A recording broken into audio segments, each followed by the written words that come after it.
At the restaurant, my son snapped, "Mom, this table is for the family, get outside." His words clanged louder than the forks pausing midair and the TV muttering over the bar. The Applebee's off Route 9 smelled like fryer oil and lemon cleaner, the kind of scent that used to mean birthday dinners and free refills. Cold air pumped from the vent above, but my cheeks burned. Condensation slid down my iced tea while I gripped the sticky edge of the booth. I'm Eleanor Whitman, 68, and in that moment, I wasn't mother or Nana. Just a woman standing where she suddenly didn't belong. He wouldn't meet my eyes. His gaze flicked to his wife, whose smile was tighter than the bun at the nape of her neck. The grandkids colored their kids' menus, green crayons squeaking, oblivious to the fault lines splitting the table. Our server hovered with sizzling fajitas, trying not to look, while a neon Bud Light sign threw a blue cast over my son's clenched jaw. A birthday sweater I'd wrapped with tissue paper sat between the ketchup bottle and a basket of fries, untouched.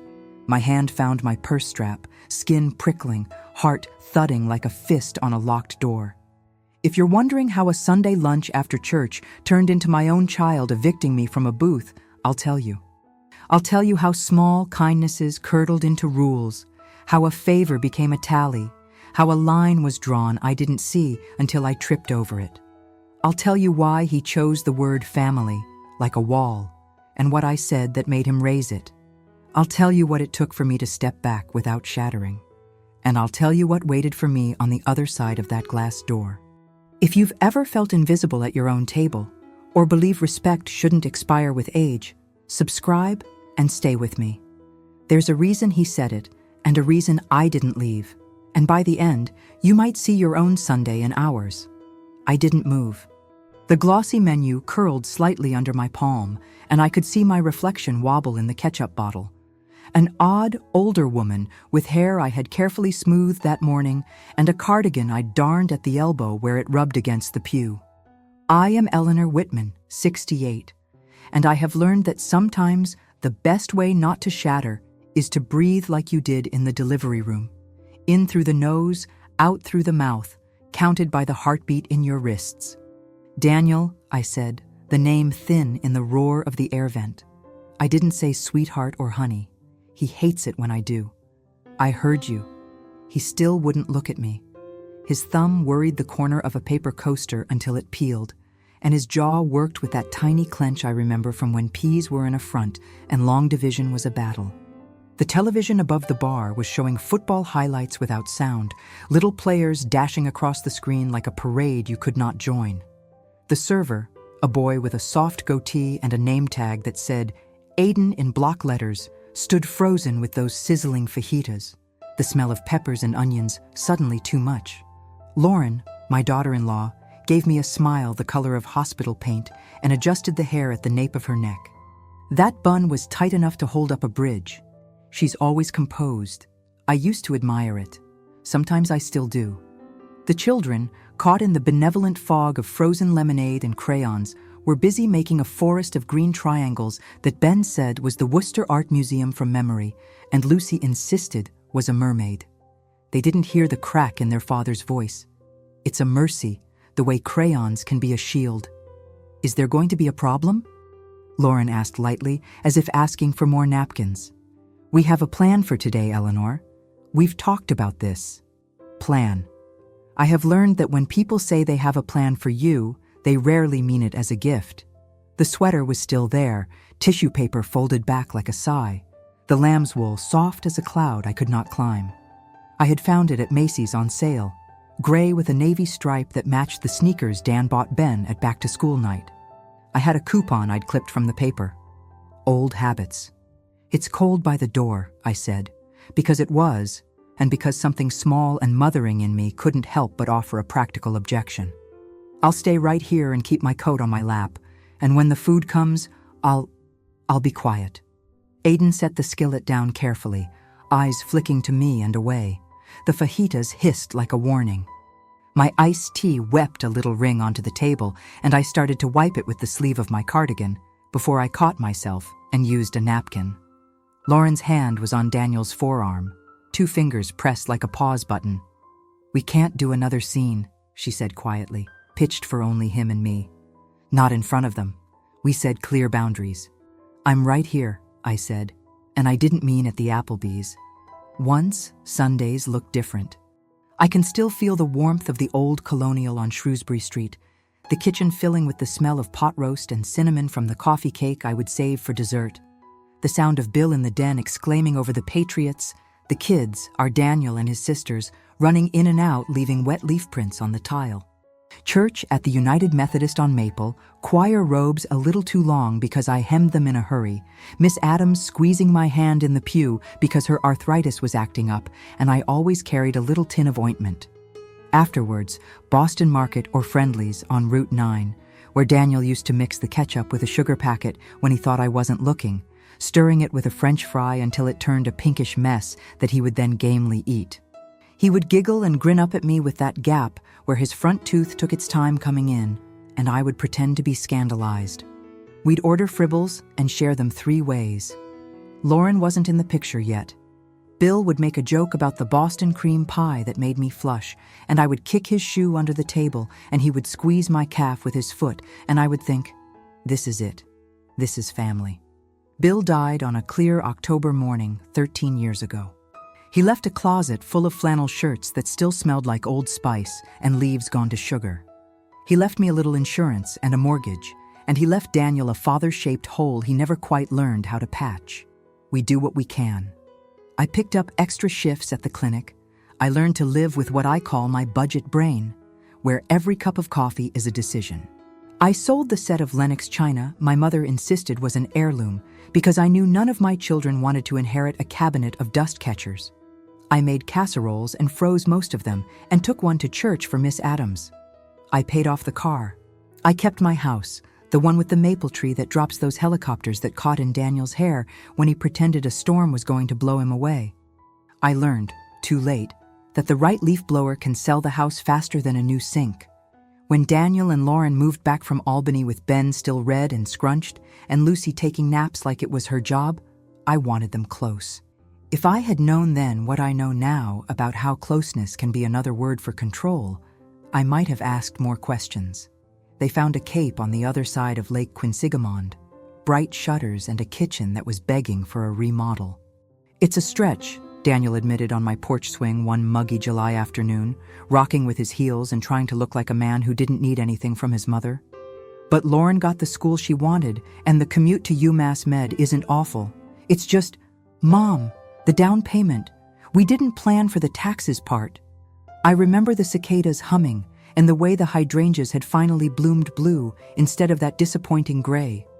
I remember thinking, this is what we saved for, isn't it? For children's futures, for rooms where our grandchildren will stack blocks and drip pop ice. The little insurance payout Bill left had been sitting like a stone in my bank book, not growing, but there when I turned to that page. I knew exactly the number on that page. I have gifts. They aren't glamorous. I am good at tending things other people toss, at coaxing a plant back to life, at finding the coupon that makes a splurge possible. I am good at meals that stretch. I am good at quiet endurance. I said yes. I said of course. And what started as a gift was folded into a ledger I didn't mean to open. After the closing, there were flowers and a card that said, "You are amazing, Mom," and a dinner at Coney Island Hot Dogs where Daniel ordered an extra for me because he remembered I liked mine with extra relish. But then came the Saturday I climbed the stairs to their new place with the lasagna balanced on my oven-mitted hands, and Lauren, cheeks flushed and hair in that bun like a ballerina's, met me at the door with a whisper, "Shoes off, please. We're trying to keep the floors clean," and a glance past me at the car as if I'd brought someone else. I took off my shoes. I did not tell her that in my house we wore shoes because winters in Massachusetts can be a wet, salt-footed business, and because sometimes you need the sturdiness. I did not tell her that Bill liked the clomp of shoes at a party, the way it sounded like the house had a heartbeat. "Of course," I said. It was a small thing, the first thing. More things followed. At first it was just, "Could you, Mom? Could you pick up Ben from preschool on Tuesdays because the nanny can't? Could you grab organic milk instead of regular? Could you not give them juice after 3? The baby didn't nap well. The nanny had COVID. I did. Then one afternoon I arrived at their door and found a laminated sheet tacked to the bulletin board beside it. It was titled in cute font, Nana's Days, with bullet points. Arrival time, snack options, no screens, no discussing heaven at bedtime. If Lucy asks about the dog from next door, remind her we don't pet strange animals. We're trying to be consistent, Lauren said brightly, waving a spatula in the kitchen as she whisked eggs for a frittata I wasn't invited to taste. Our therapist says structure is so helpful. Our therapist, Daniel said, slicing tomatoes so carefully it was like surgery. We talked about this, Mom, remember? No candy. Last week you had jelly beans in your purse. I had had jelly beans in my purse because Lucy had fallen outside the public library and skinned both knees, and those tears seemed too big for little Band-Aids. I ate most of them with her. It felt like a secret between us, a bright thing in a day that had gone wrong. I told them so. They sighed in tandem, like a well-rehearsed duet. That was when the sheet stayed up. That was when the key they'd given me for emergencies became a code sent to my phone that seemed to change without explanation. There were gifts. I don't want to make it sound like there weren't. Lauren loves to bake, and she would send me home with scones wrapped in wax paper in an old Tupperware I'd never see again. Daniel installed a shelf in my pantry for free.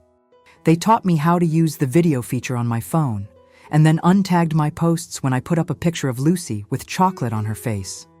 We don't share the kids' faces online, Lauren reminded me, tapping the rule with a manicured fingernail. It's a safety thing. The day of the grandparents' breakfast at Ben's school, they sent me a text the night before.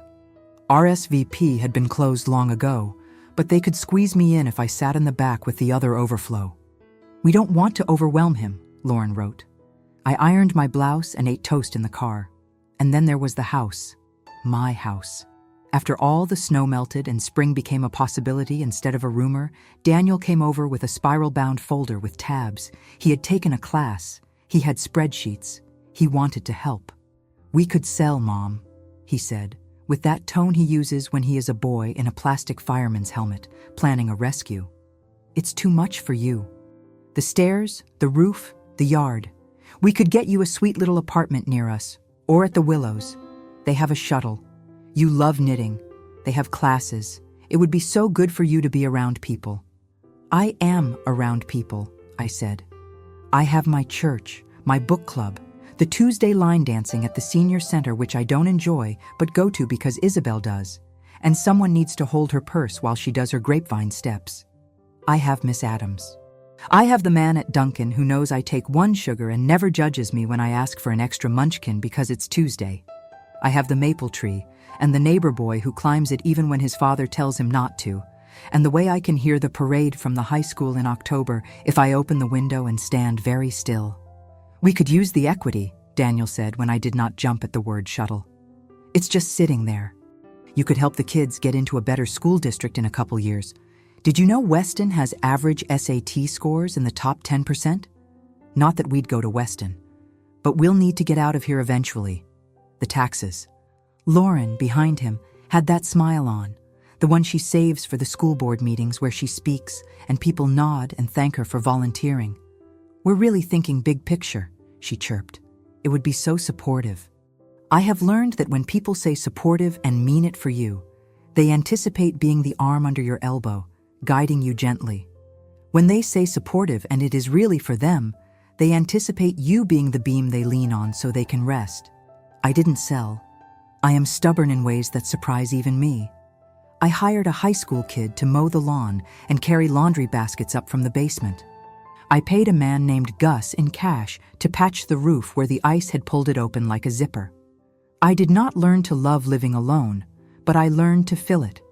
I went to bed at 10 and woke at 6 and opened all the blinds for the sun, even when it was gray. I made soup for the freezer. And every Tuesday and Thursday, I picked up the kids from school and followed the laminated schedule and only once slipped and said, "When Grandpa Bill died, we..." Before I saw Lauren's face in my mind like a flashcard, no discussing heaven at bedtime. I swallowed that sentence whole and felt it sit there, unspent. I tell you these things because when we sat in that Applebee's where the smell of fries used to mean a treat instead of a budget decision, when Daniel used the word family like a fence, I had a history under my cardigan, a tangle of small yeses and big no's I had tried to make into a comfortable sweater, and it was scratchy. "What did you think would happen?" Daniel whispered, finally looking at me, eyes glassy. "We agreed you would sign the papers." "We need to get this done, Mom. You can't do this. You can't keep making everything about you." The papers. I could feel the folder in my purse, a cheap plastic thing with a snap to keep it closed. I had brought my own, the color a cheerful teal that looked in my hand like a dare. I had spent an afternoon at the library on the public computer, reading words like quitclaim and life estate and power of attorney until the letters floated, and I felt like I was sitting in a boat and the shore was moving away. Then I made an appointment with a lawyer at a firm in a brick building downtown with an American flag fluttering out front, the receptionist asking if I wanted water with a slice of lemon as if we were at a spa instead of a place where people put their names on documents that can outlive them. "You brought the notary?" I asked, almost joking. Lauren's eyes flicked to the bar. A woman in a navy blazer was there with a tiny stamp, pretending to read a beer menu. Of course they had. Of course they had packaged this in a booth with crayons and the Bud Light sign and fajitas, because if a notary comes to your lunch, it must be reasonable, it must be polite, it must be done. That was the plan. My son, with his spreadsheet brain inherited from me and his ability to gather people inherited from his father, had planned me out of my own life with the efficiency of a catered event. "You told me at church you'd think about it," Daniel said. "You said you'd be flexible." "I said I'd think," I said. I did think. I thought hard. "What is the issue?" Lauren asked, the smile fixed. "It's a simple transfer. Your name is still with Daniels on the account. It just makes refinancing easier and protects you. We've done so much legwork, Eleanor. It's exhausting." There it was, the sigh of the martyr. I have given that sigh myself at the end of a long day with a feverish toddler and a pot on the stove, and a boss who asked if I could just stay 30 extra minutes for the closing shift. I recognized it, and I swallowed the reflex to soothe. "I spoke with someone," I said. "At Whitman and Greeley." "You hired a lawyer?" Daniel's voice pitched high on the last word. His fingers went still on the coaster. "Why would you do that? We are your family." "Because I am your family," I said. And the words came steadier, as if I had practiced them in front of the bathroom mirror, with the light too yellow and the tile cold under my feet. "Because I wanted to understand." They explained things. "If I sign a quitclaim deed today, I give up my rights in my house. Then if I need care later, they can take the house to pay for it if we aren't careful. The lawyer said there are other ways. A life estate, a trust. We can take our time." Lauren lifted her water glass and took a sip as if to keep from speaking. Her throat worked. "We talked about this," she said again, each word like a step down a staircase she had built for me. "We have limited time. Rates change every day. We're trying to do what's best for everyone." "We have time," I said, though I know as well as anyone that time is slippery. "We don't have time for everything, but we have time not to be rushed into a decision that will make me a guest in my own story." I picked up my iced tea. The glass was slick and cold and solid in my hand, and I held it like a talisman. "Mom?" Daniel said. And there it was, the fatigue, the pleading, the shadow of the boy who used to curl up on the floor of my closet when he had nightmares, the smell of his hair when he had been running and his whole body was a heartbeat. "Mom, please, we can't keep doing this. We need to know, are you in or are you out?" The words were a hammer. He lifted it without looking at me, and he swung. I don't think he knew what he was building. I think he only knew he had been taught that a house is made of wood and nails, and you swing until it stands. "In or out of what?" I asked, and my voice came out smaller than I wanted. "This is for the family." He gestured around the table as if the salt and pepper shakers and the basket of fries could vote. "We have to think about our kids. We're protecting them. Protect them from me? That wasn't fair. I knew it as soon as I said it. like the moment you tip a glass too far and the water leaps instead of pours. The table went quiet. Even the sizzle of the fajitas was a whisper. Lauren's fingers tightened on Daniel's arm. There was a tiny white half-moon where her nail pressed. "Please don't do this," she said. "Please don't make this ugly." "I am asking what I am being asked to leave," I said. "This table? This lunch? Your lives?" "Mom." Daniel rubbed his eyes with his thumb and forefinger as if pressing pain away. He dropped his hand and finally looked at me straight on. "We love you, but we can't have you undermining us. We can't have you making decisions and then telling us later. We can't. We talked to our therapist about boundaries. We need them. The kids need them. Our marriage needs them. You said you'd sign, and then you went behind our backs." "I said I'd think," I said again, my hands flat on the table, fingers spread as if I were steadying a cutting board. "That's not going behind anyone's back. That's being careful. That's being a grown woman." His mouth tightened. He looked away. "A grown woman doesn't crash lunch and tell us what you told us," he said, and there it was, the thing that had made the wall rise. I had told Lucy and Ben in the car that morning, while we were waiting for Lauren to get her bag from inside, because she had forgotten the diaper wipes, though Lucy hasn't been in diapers in years, that I might not be living over the garage much longer. I had said it like an adventure, like when we used to set up a tent between two dining room chairs with a sheet and sit under it with flashlights as if we were somewhere else entirely. "I'm thinking of getting my own little place again," I said, light as air. "It'll be like last summer when we built that fairy house under the maple, remember? But bigger. And with a stove." "Will there be a yard?" Ben had asked, taking this in the practical way he takes in everything, the way I checked the pantry before payday. "Will there be Wi-Fi? And can my fairy come?" Lucy had whispered, because this is the year she believes intensely in tiny companions. "Of course she can," I had said, and it felt like a prayer. Lauren had slid into the front seat just then and glanced at me in the mirror as if she hadn't meant to but did. She didn't say anything. But now, at the table, Daniel did. "You can't tell the kids things like that without us," he hissed. "You can't plant ideas. Do you know how hard we've been working to keep them regulated? You can't just—" He blew out a breath. He turned to Aiden, who had reappeared with extra tortillas as if they might somehow pad the conversation. "We're going to need that in a box," he said. Aiden nodded. He had the careful smile of a person who has carried plates through 100 small crises and will carry hundreds more. "Of course," he said.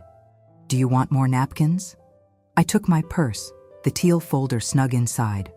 My fingers slid over the strap, the cotton worn smooth where years of skin had polished it. The room tilted just a little and righted. The Bud Light sign hummed. A birthday song started at a table behind us, servers clapping at the wrong speed.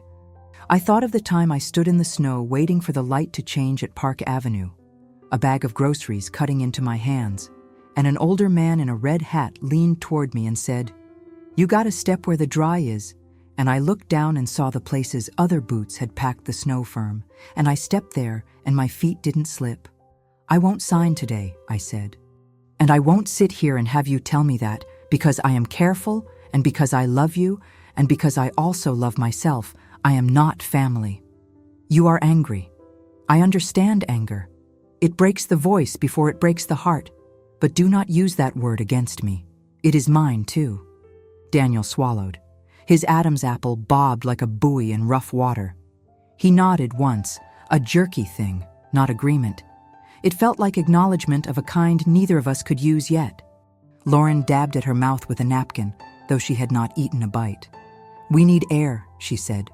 "We all need air." I stood. The sweater rustled. Lucy looked up as if she sensed a draft and held up her picture, a green triangle forest. "Nana, is this your house?" she asked. "It could be," I said, and smiled, little teeth of it. I slid out of the booth and my hip caught the edge and sent a small clatter of silverware to the floor. Aiden bent, scooped, smiled up as if we were in on a joke together, something ordinary and human and kind. "Happens all the time," he said. "The glass door at the front of the restaurant catches fingerprints like a museum display. The cold pushed against it from the other side, asking to be let in. I pressed my hand flat and could feel the way the cold insisted. It's rude to keep it waiting too long. I glanced back once. Daniel had his head in his hands, fingers pressed to his temples like he could keep his thoughts from tumbling. Lauren straightened the utensils, squared the napkins, put something back in order. I stepped through. The parking lot was a sheet of light. It had rained a little earlier, and the sky had torn open to blue, the puddles reflecting it like scraps of torn paper. The smell out here was of wet asphalt and the faint sweet of the ice cream shop 2 doors down, where the teenage girls in green aprons smile no matter who walks in, and one of them once drew a heart in caramel on a boy's sundae when he told her it was his first date and his hands were shaking. I drew my cardigan around me and stood for a moment to see what would come toward me out of this brightness. A car horn chirped once, friendly. Across the row, Ruth's Buick sat in its usual posture, a little askew in the lines because she can't see the yellow paint well anymore. Her window slid down. The air that came from it was warm and smelled faintly of peppermint and cats. "You took your time," she said, cheerful, like a woman on a porch commenting on the weather. "I was about to go in there and ask for you like a rescue boat." Ruth sings 2 pews down from me in the choir, a widow like me, the sort of friend you fall into when you're both left standing on the shore. She is generous with her opinions and her Tupperware. She has seen me put my hand on the hymnal to steady it when the high notes wobble. When I told her this morning on the church steps that Daniel wanted to take me to lunch, to talk about something, she narrowed her eyes and said she'd be close by just in case. She understands that there are conversations you enter with a witness, even if they wait outside in a car with the engine running and the radio on the station that only plays the oldies you can hum to. I climbed in. The seat was cracked where keys had habitually grazed it. There was a bag of yarn on the back seat because Ruth always thinks she might need to knit a hat on short notice. My breath came out in a cloud I could almost catch. "It's done," she asked, cautious. "It's begun," I said. I left my hand on the door handle because something in me needed to know I could still open it myself. Ruth nodded. "You didn't sign," she said. It wasn't a question. It was a blessing. "Not today," I said. "They brought a notary." She sighed, a sound that recognized the ridiculousness of treating a lifetime like a signature on a line. "Of course they did," she murmured. "Young people think if you stamp something, it becomes true. My nephew tried to convince me to invest in something called crypto." She said the last word as if it were a cough. "I told him the only mint I trust involves chocolate." I laughed, surprised at how easily it came. The laugh floated there for a moment, a balloon that hadn't popped yet. At the edge of the lot, a school bus rumbled past, empty now, its orange arm folded in like a bird's wing. "I told the kids I might get my own place again," I said, watching the bus's reflection bend in a puddle. "That's what he was angry about, that I told them." "You told them the truth," Ruth said. "That's always a risk. I promised Lucy her fairy could come." "She'll hold you to it," Ruth said, wise. "There is a place that is not Applebee's. It is an office up on Main, with wood you want to touch, because it feels like a boat that has carried people across. And it is a library where the keyboard is a little sticky, but the staff smile when you ask for help, and the bathroom smells like lemon because someone cares.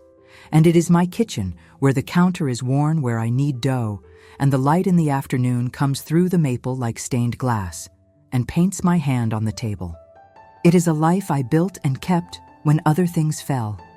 It is also the soccer field, where I stand with my thermos and cheer for Ben, even when he prefers to be the person organizing the snacks, and Lucy's dance recital, where they put the smallest children first so no one has to sit forever, and the grocery store line where the woman in front of me apologizes for counting out coupons, and I say, "Oh, honey, take your time." "What did he say exactly?" Ruth asked, eyes on the road, because she is a careful driver and because she knows the version you tell yourself is not always the version you tell another.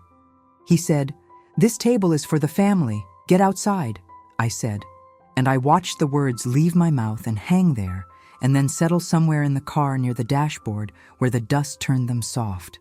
My voice didn't crack. I was proud of that. I am tired of my voice cracking as if it belonged to someone who can't handle the weather. Ruth made the smallest sound, a sound like flint being struck. He put you out, she said. He thought he was protecting something, I said, and I felt that old reflex come round, the one where I excuse him almost before he speaks. It is ancient and baked into me. We learn to forgive before we are asked and call it kindness. He was angry that I saw a situation and didn't wait for his version of it. He was angry that I went to a lawyer. Ruth nodded. He was taught to be the decider, she said. And you were taught to be delightful. The words sat with me. Delightful. It sounds like frosting. I am not frosting. When Daniel was born at St. Vincent's, I labored for 19 hours. I remember the nurse with the soft accent from the Midwest telling me, "You are doing beautifully." And I remember thinking that was the first lie anyone had told me that day. Bill held my hand so long his palm had the imprint of my ring. When that boy slid into the world, red and loud, I didn't think in words. I thought in a flood. The world shifted to make room for him. That is the shock of it. The way your body understands before your mind does that you will step aside. You will make room in your own story because now there are 2 heroes. 3, if you count the way the person you love becomes someone new under the fluorescent lights and you recalibrate to adore that too. Mothers make room. We move dishes and dreams and schedules and beds to accommodate the people we are given.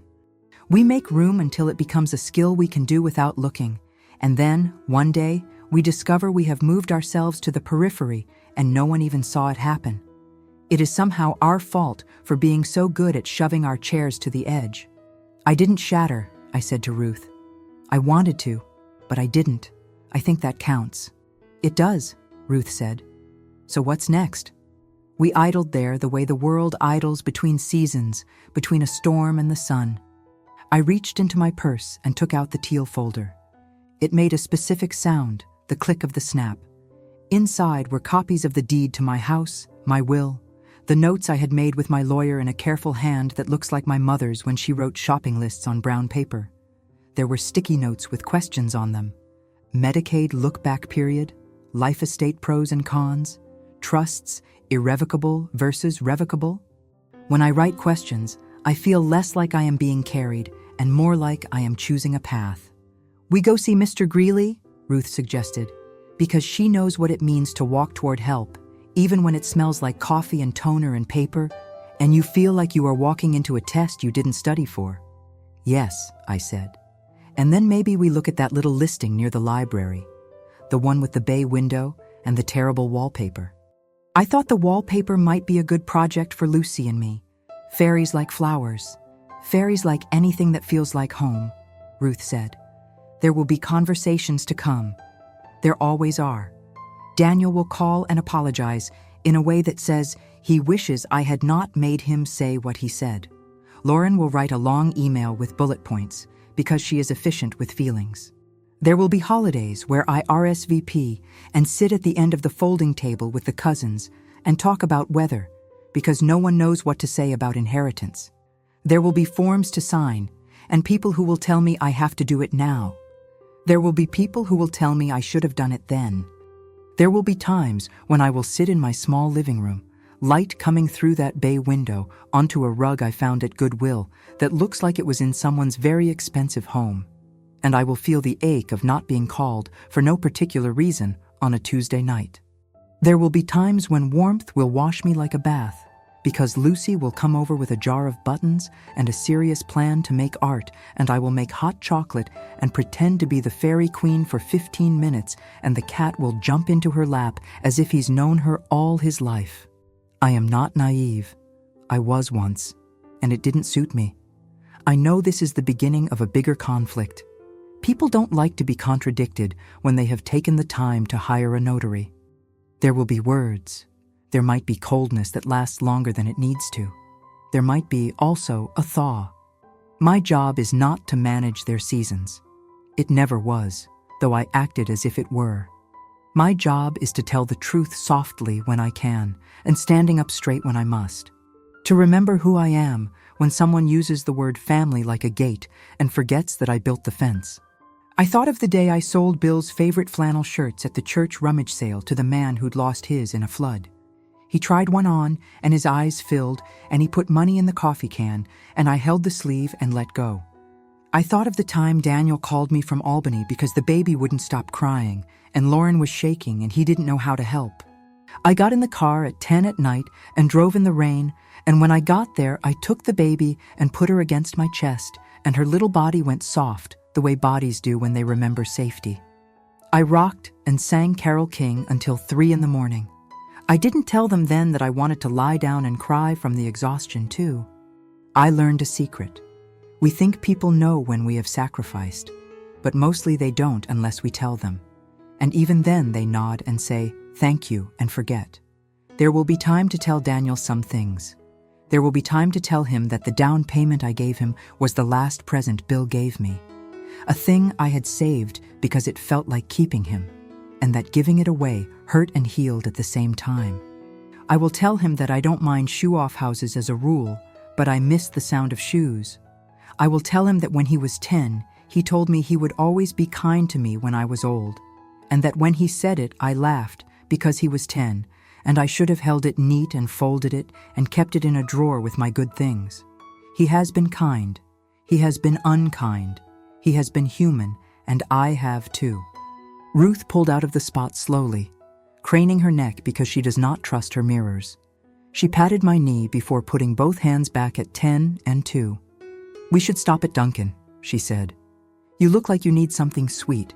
And then we go to Lawyers. And then, if we have energy, we go look at the terrible wallpaper and imagine new paint." We did. The woman at Dunkin' did not know that my son had just told me to leave a table that once belonged to me. She only saw that my hair was tidy and my scarf was the color of a Maine lake, and she asked me if I wanted caramel or hazelnut, and I said caramel, because sometimes you have to choose something easy. The lawyer's office felt like it always does. A room where decisions are made by taking one step at a time, where someone says, "Let's make a list," and you do, and the list starts to look like a plan you can carry in your pocket. By late afternoon, I stood in front of the tiny apartment near the library, with the bay window and the wallpaper with cabbage roses that looked like they came off a grandmother's lap. The agent was late, because that is how things happen. And in the time between, we pressed our faces to the glass like children. The sun stretched thin across the floor inside, a stripe of light like a cat might find and curl into. I could see where a table might go, and a chair by the window for mornings when prayer feels like listening to birds argue about nesting, and a shelf for the books I keep because they have held me when people didn't know how. My phone buzzed in my purse. Daniel. I let it buzz until it stopped, because you are allowed to do that. You are allowed to let someone else sit with their words for a while and consider them.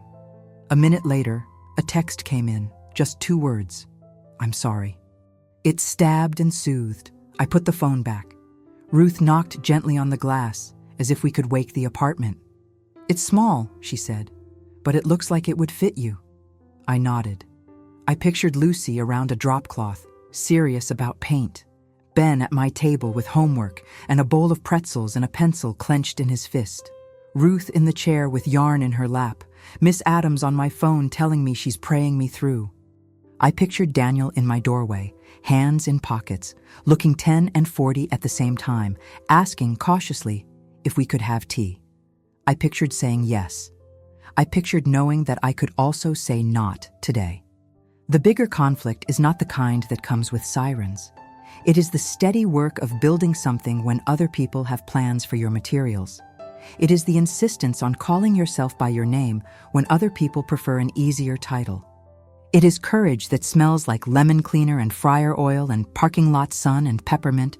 Courage that looks like stepping through a door not to leave, but to stand somewhere else and wait for the shape of your life to rise around you like a room you've always had the key to. I stood there, hand in my cardigan pocket, feeling for the smooth worrystone I keep and never tell anyone about.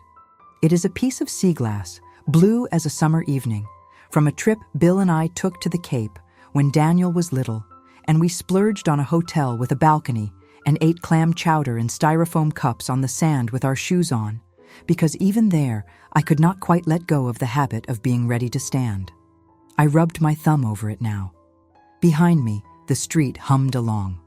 Cars carried people to the grocery store and to night shifts and to their mothers' houses with Tupperware in the back seat that needed to be returned. A boy biked past, his helmet crooked. The library's glass doors hissed open and closed as people took and returned and took again. I am not outside. I am not evicted from my life. I am at the threshold of something, and that is a different feeling. Some part of me, the youngest part, still expects that someone will come take my hand and tell me which way to go. Some part of me knows that I will take my own hand. Both can be true for now. I turned to Ruth.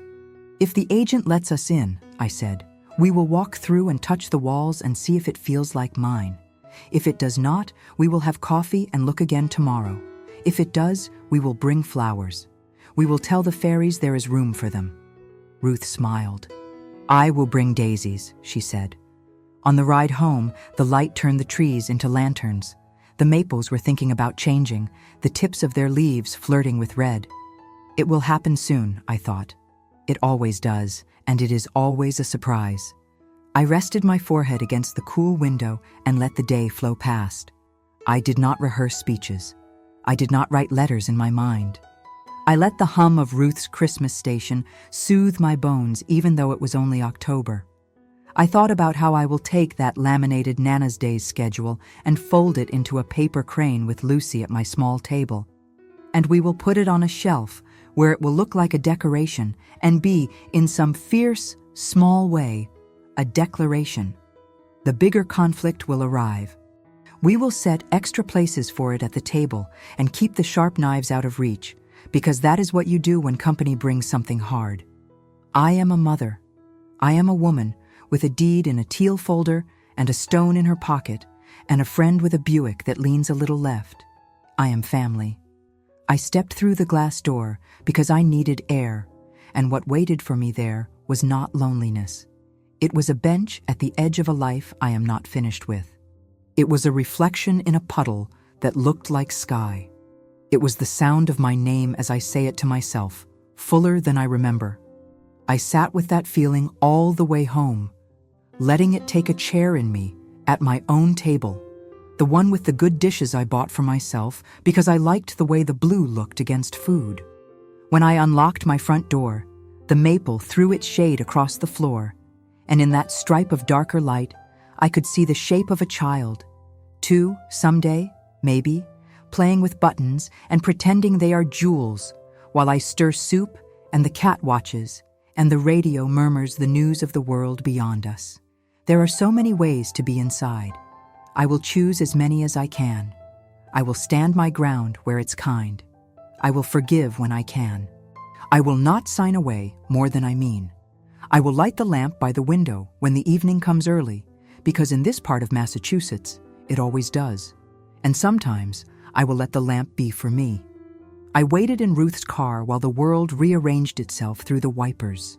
The parking lot was speckled with puddles, the sun breaking through every so often to send a glare across the hood, making everything look washed and temporary.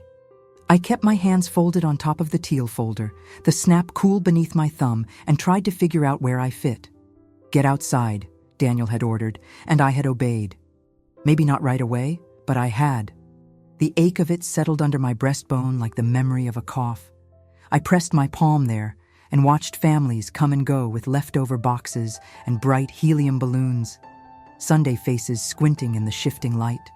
All my life there have been rooms I'm welcome in and rooms where I am asked only to tidy, to serve, to be present but invisible.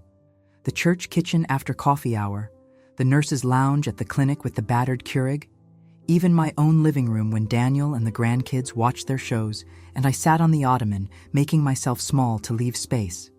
It was the slowest kind of eviction. Kindness by 1,000 cuts.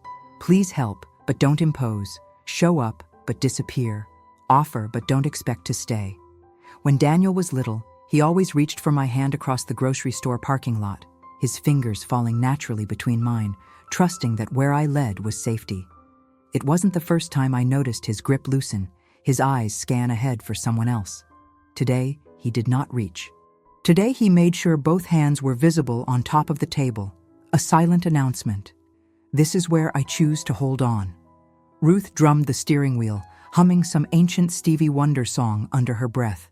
Her patience is only ever a disguise for worry. I could see her looking sidelong at me, her mouth set in a careful line. "You want to talk or you want to drive?" she eventually asked. "Let's drive," I said. My voice surprised me. Whether it was cracked from holding back or steadied by the choice, I couldn't say. We pulled out, the Buick rocking over the pothole at the lot's edge. I kept both hands on my purse, the teal folder inside. I could still feel the slight tremor in my fingers, not from age, but from having my center of gravity yanked. The inside of the car smelled like Vicks VapoRub and lemon lozenges from Ruth's habitual stashes. Familiar comfort, but I could not swallow the sharp taste in my mouth. My mind ticked through the injustices, some so tiny they would escape an outsider's notice. Lauren rolling her eyes when I said supper instead of dinner. Buying special napkins for Ben's birthday and finding them replaced at the last minute with ones that fit the color scheme Lauren curated. Quiet side conversations between Daniel and Lauren that stopped when I entered a room. My keys to their house always being replaced with a new code, justified by security for the kids. My name scrubbed from school signups. "We'll let you know if we need you to chaperone, Nana, but fewer grown-ups is best for independence." And the humiliation, polite, careful, never ugly on the surface, but there, weaving through each interaction. Maybe just don't bring it up with the kids. Don't post anything unless we approve it. Let's check first before you buy more snacks. We don't want them sugared up. At holidays, my pies left on the counter while Lauren served her gluten-free alternatives, the careful, smiling announcements. "We're going to try this new recipe." The grandkids' pictures not on my fridge because my house is too cluttered for the minimalist approach we're modeling. Every small remark was a pebble in my shoe, a collection of discomforts that only became pain when gathered. I always excused it. Modern parenting, new priorities, wanting to do things differently. I told myself that this was progress, not displacement. But in Ruth's Buick, the pebbles tipped, and the stone I'd always carried battered against my ribs. My hands found the sea glass in my cardigan pocket. Smooth, familiar, impossibly blue. I thought of Bill pressing it into my hand on that trip to Sandwich, his fingers chilly from the shore, and whispering, "Hold on to this, Lenny." For luck. I'd carried that fragment through so many moves and late shifts and lonely holidays, a talisman of both history and hope. Today, it pulsed in my palm, small but hard. It wasn't luck I needed anymore. It was a plan. We drove in silence past the Shrewsbury town line, the leaves flirting with change. I realized then that my humiliation wasn't just Daniel's words, cutting me adrift from the center of the table, but my own habit of shrinking myself to meet everyone else's comfort. At some point, my gratitude had turned to apology. Everything I gave was measured against what I cost. The planner in me snapped to attention, finding comfort in lists, in steps, in an order to things. That teal folder was more than paperwork. It was proof that I still had a say, that I could gather my own resources.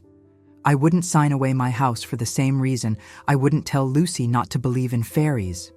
What we call home, real or imagined, shapes us. "Where are we going?" Ruth asked, half teasing. "To Main Street. I have an appointment with Mr. Greeley at 2. She huffed, amused and approving.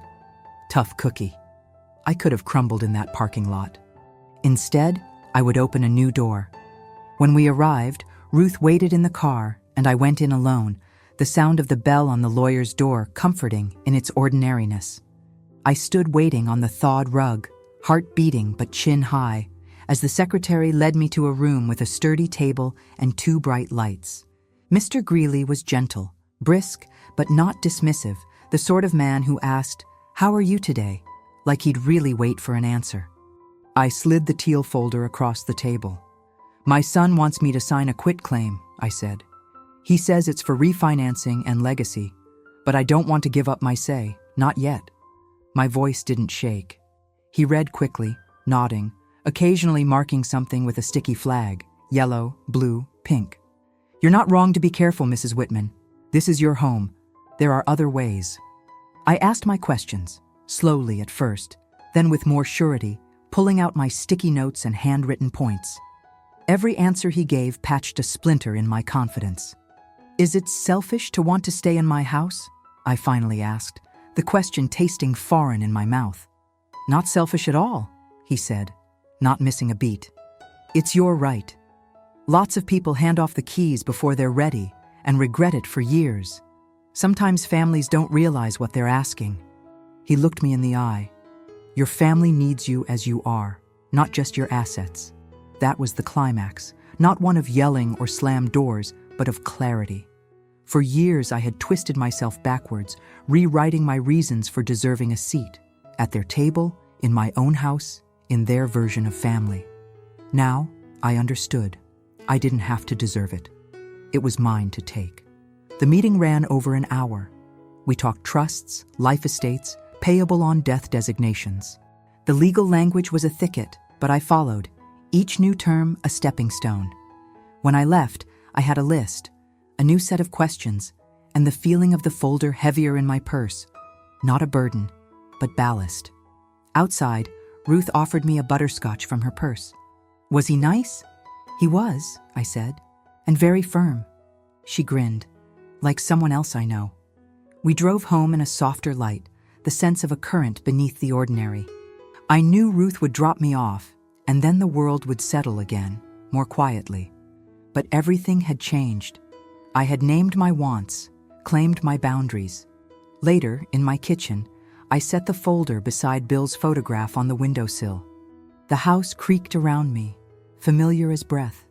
Light fanned across the countertop.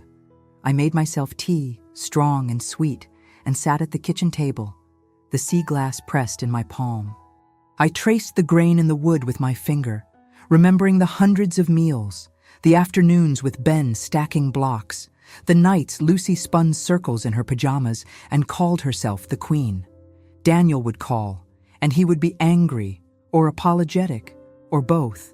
Lauren would write, and I would read every word carefully. None of that would change the fact that I had stepped outside the boundaries they set for me and decided which ones to keep. When the phone rang, I let it buzz. I gathered the old birthday sweater from my bag, folded it small, and set it in the linen closet, a soft promise that not every offering needs to be accepted to be worth making.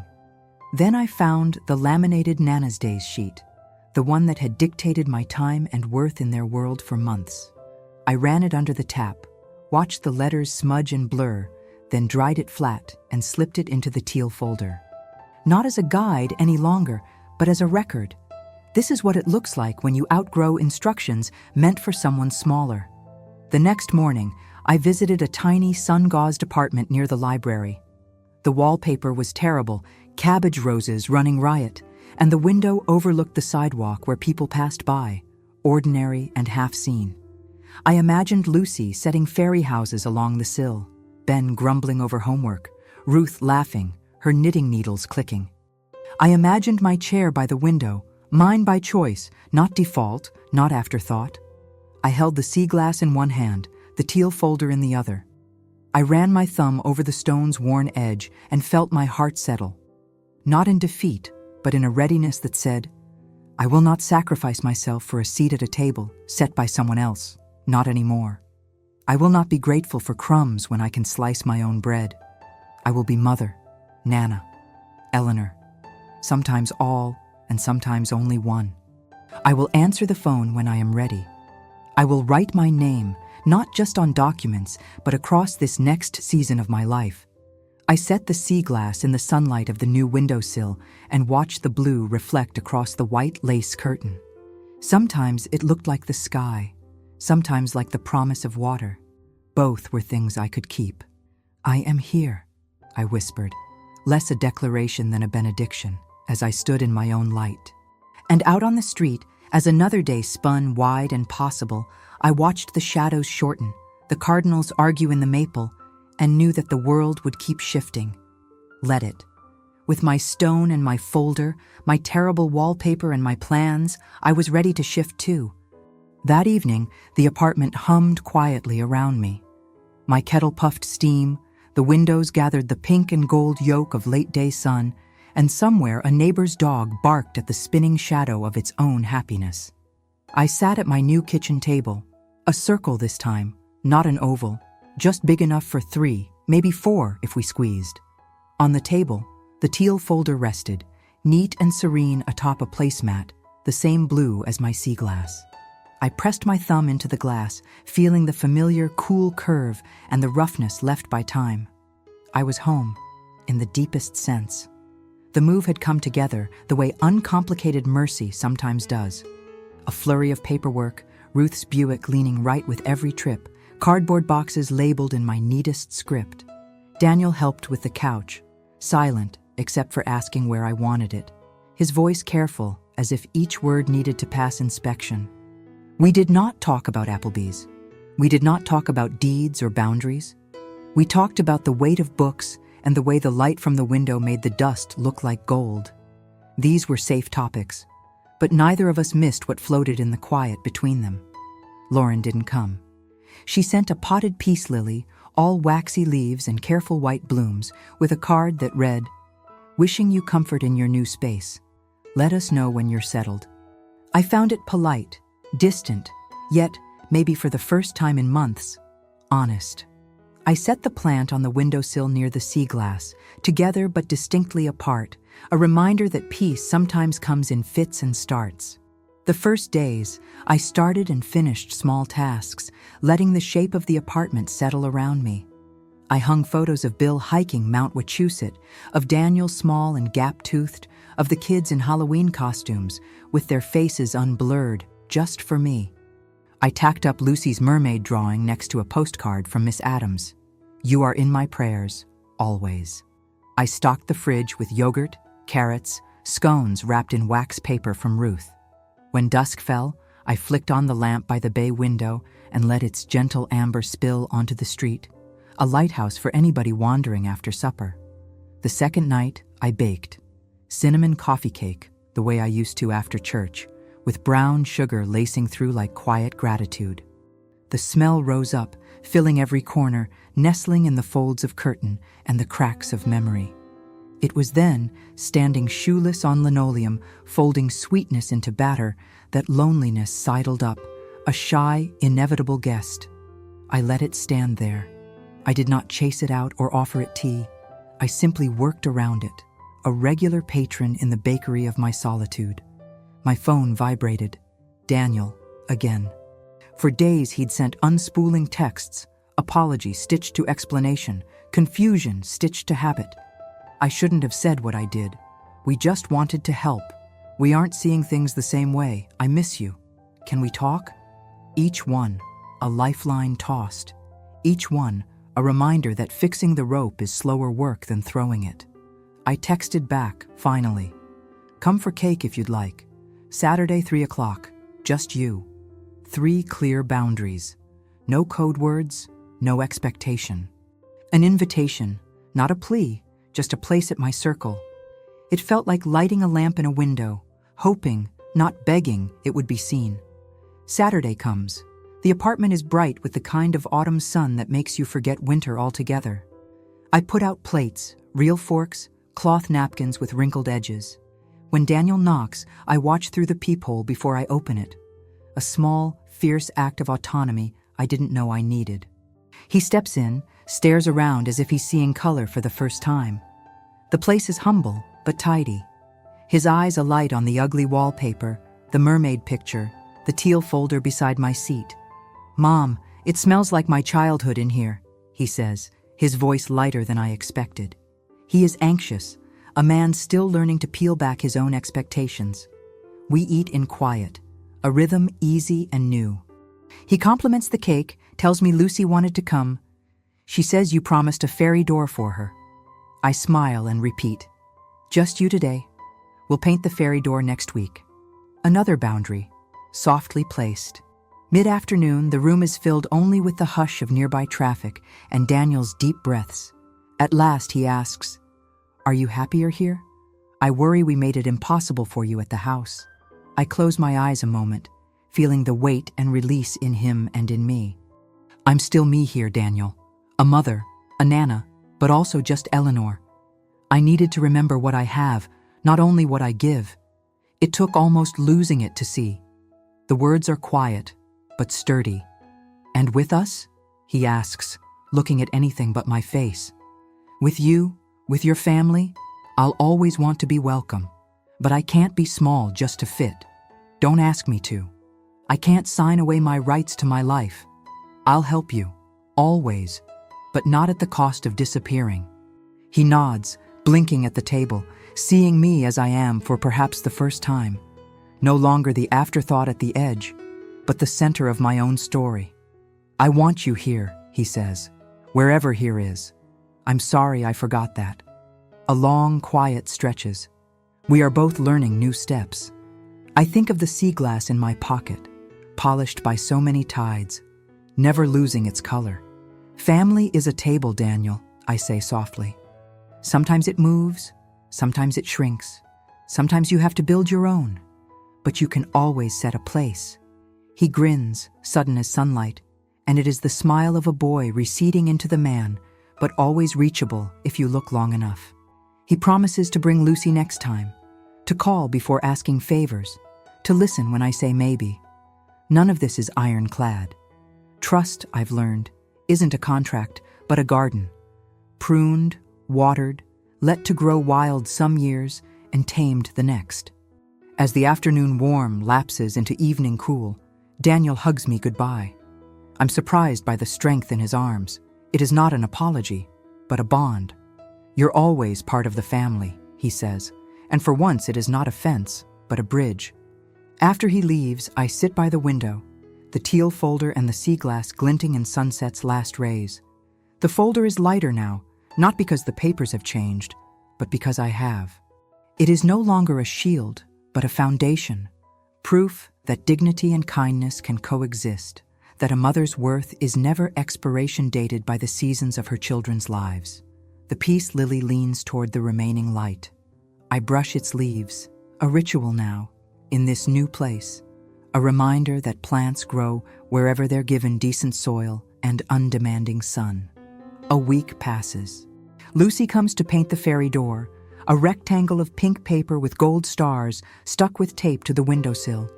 She sits on my lap, serious and trusting, and tells me fairies only enter houses where the grown-ups believe in magic too. I assure her I do. Ben comes and reads quietly in the corner, a rite of passage as sure as blowing out a birthday candle or tying a first shoe. Ruth stops by with ginger cookies and stories about church choir politics. The apartment fills. Later that night, with the city quiet beyond my walls, I hold the sea glass in my hand and think about the tables we leave, the ones that wound and the ones we build with patience and hope.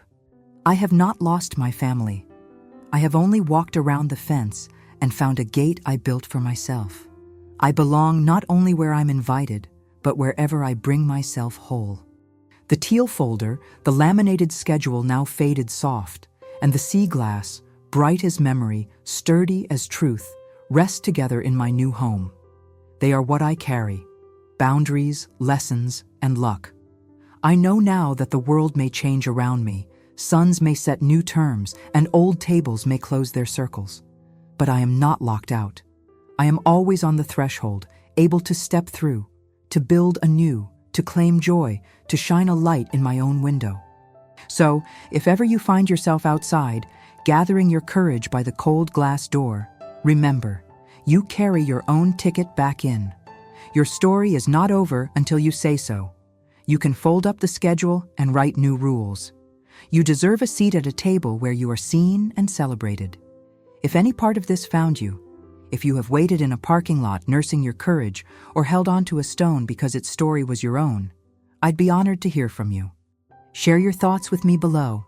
Let me know if you've stood your ground, or simply let me know you're here and listening. Don't forget to like and subscribe so we can keep making room at this table together. Because every season, especially the late ones, has a light all its own.